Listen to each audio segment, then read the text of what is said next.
Sanders' 8th catch in yesterday's game was a big one. It was huge. Why? Because it was his 60th catch, triggering a $500,000 bonus. Take a look at his reaction. I absolutely love guys getting to the money. Look at this guy. Look, there it is right there. There it is. Look at that. He's not thinking about the Super Bowl. He said, I already have a ring. He's just throwing up, give me that money, Coach Payton. Give me the money. I love it, Emmanuel. That's right. Okay.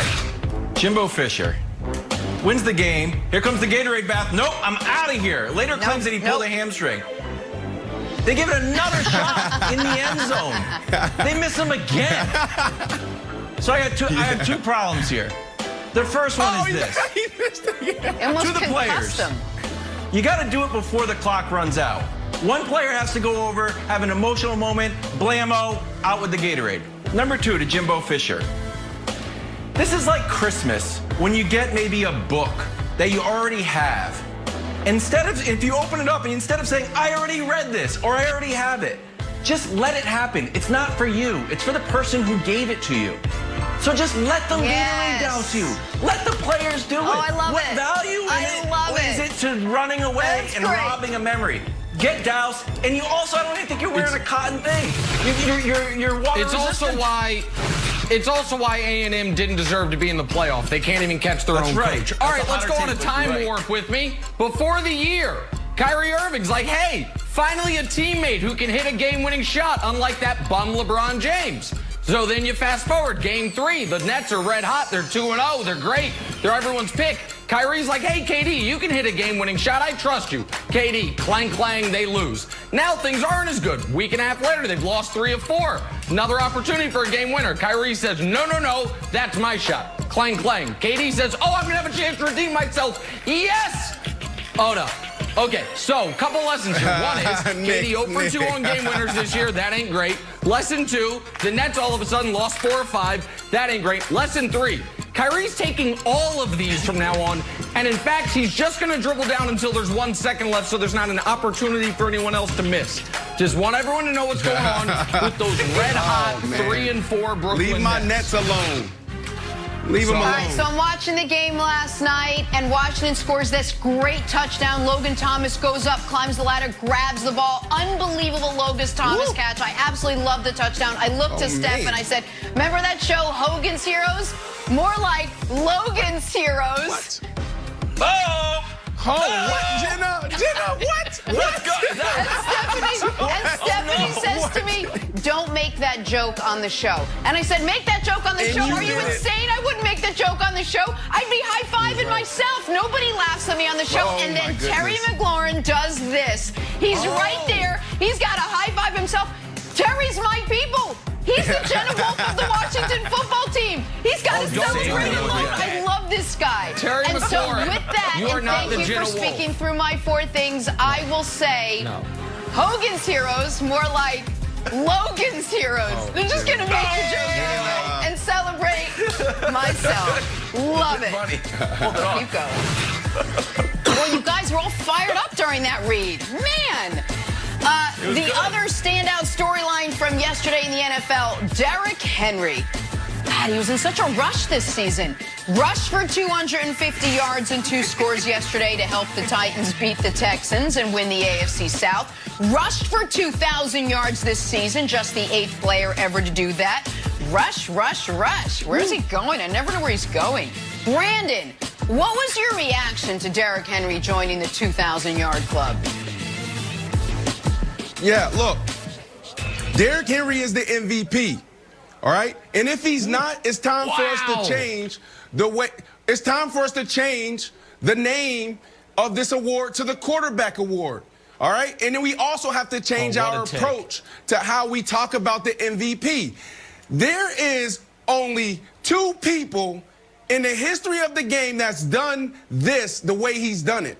There's Terrell Davis that rushed for 2,000 yards and 15 touchdowns, and Derrick Henry, 17 touchdowns. This is the hardest thing you can do probably in the National Football League. This is a 100% injury rate. Think about that. All right, before I even get into the injury rate thing, let's talk about this whole what's harder, whether running for 2,000 yards or throwing for 38 touchdowns, 48 touchdowns with Patrick Mahomes, and also where Aaron Rodgers is at. Those guys are in a company of like almost 30 people, 30 quarterbacks who've done that before. This guy lives in a fraternity of two, him and Terrell Davis, 2 running backs. Do you guys understand how significant this is? We're talking about a running back. Any moment, an ankle can go, a knee can go. It doesn't have to be a game-ending injury. It doesn't have to be a season-ending injury. We're talking about this guy being able to stay healthy this long so he can hit this mark. Most of these guys that's done it, it's only been 8. They're going into week 17 needing 150 yards, 160 yards. So it's coming down to the wire to cross the finish line. This guy needed 37 yards, and he went for 254 or something like that. This is absolutely ridiculous. So, Nick, I've been talking about this jet ski and trying to paint the picture of the MVP hierarchy for the last several weeks. I also said that if Derrick Henry goes for over 2,000 yards, he should be the MVP. These guys been going back and forth all year. Patrick Mahomes and Aaron Rodgers. So what's it now? All right, that's last week. You know what's better, Nick, than riding a jet ski? Riding a dolphin. That's what's better. Riding a dolphin. This is where it's at right now. Derrick Henry is the MVP. That's what it is. All right. This is great.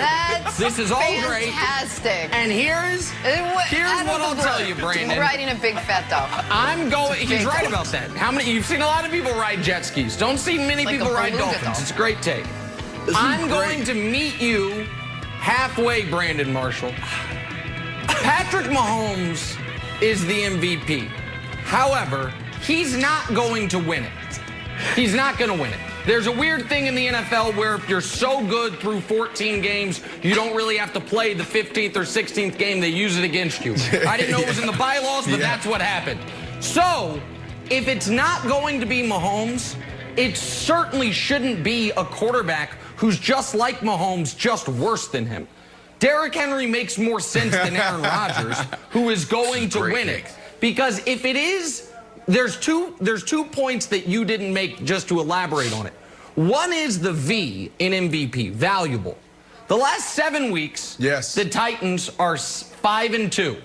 Those 5 wins, Derrick Henry has run for 125 yards or more in all 5 wins. Their 2 losses are the 2 games he didn't win for him. So they are showing you down the second half of the season, they can't win unless he's brilliant. The other thing he has going for him is this. Even the biggest Mahomes fan or the biggest Aaron Rodgers fans would say the gap between Mahomes and Rodgers is not massive. The gap between Henry and everyone else is so show what he leads the NFL in over the last season and a half. Do we have that full screen? I hope we do. I think we do. Because, spoiler alert, everything. He leads the NFL in everything at his position. That's since week 10 of last year. So what's the gap between him and the second most prolific rusher over that stretch? Let's show you. Oh, it's almost 1,500 yards. If you added to Dalvin Cook's total all of Ezekiel Elliott's rushing yards in this time frame, they would barely be ahead of Derrick Henry. So if you combine Dalvin Cook and Zeke into one person, you know what you get? Derrick Henry. So I don't think he's going to win MVP Wilds. I personally would feel better about him winning it than Rodgers winning it. I do know this. He has been the most dominant player at his position, not only this year, but over the last 2 years as far as the gap between him and everyone else at his position. Okay. I want to say 2 things. I want to give Derrick Henry even more credit, and then I also want to tell the truth of what's happening in this segment. And, Brandon, you can react to them. The first thing, giving Derrick Henry even more credit, is when Tannehill scored late in the game, that was the whole defense bit on Derrick Henry rushing, and then Tannehill rolled out. So I'm going to readjust the statistics. That should be a Derrick Henry touchdown. It was such a decoy. Nobody thought that Tannehill was going to run.